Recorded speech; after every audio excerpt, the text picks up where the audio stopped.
వినిపిస్తుందా నా ఆడియో అడుగులు? మాట్లాడండి మాట్లాడండి సుందరెడ్డి గారు మాట్లాడండి. ఓకే అండి.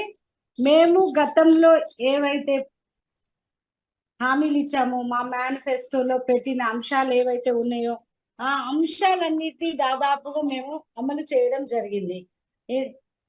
మేము పెట్టిన ఏదైతే రామాలయం నిర్మాణం కానివ్వండి, 370 ఆర్టికల్ కానివ్వండి,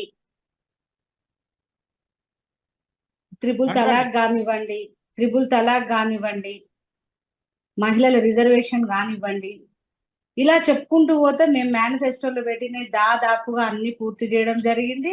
అందుకోసమే ఇప్పుడు మేము కొత్తగా ప్రవేశపెట్టిన ఏదైతే మా మేనిఫెస్టో ఉందో దీనికి మా మోదీ గారి గ్యారంటీ. మోదీ గ్యారంటీ ఏదో 6 గ్యారంటీలు 5 గ్యారంటీలు అమలు కాని హామీలు ఇచ్చి ఆ హామీలను అడ్డం పెట్టుకొని ఇక్కడ ఓట్లు దండుకునే ప్రయత్నం చేస్తున్నారు ప్రతిపక్షాలు. నేనేమంటున్నానంటే అమలు చెయ్యాలనుకునేవే చెయ్యాలి. మనం ఏదైతే హామీ ఇస్తామో ఆ హామీ నెరవేర్చాలి. నిన్న మేము వచ్చేసి మా మేనిఫెస్టో రిలీజ్ చేయడం జరిగింది.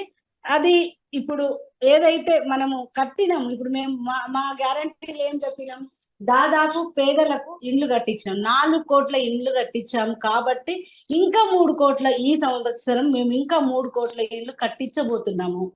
పేదలందరికీ ఆహార భద్రత కల్పిస్తున్నాము. ప్రతి ఒక్కరికి ఇప్పటికీ 5 కేజీల బియ్యం కరోనా కానుంచి ఇప్పటి వరకు ఇస్తున్నాము. ఇంకో 5 సంవత్సరాలకు కూడా ఇవ్వబోతున్నాము. ఇట్లా మేము ఒక్కొక్కటి డెవలప్మెంట్ ఒక సైడ్, సంస్కృతి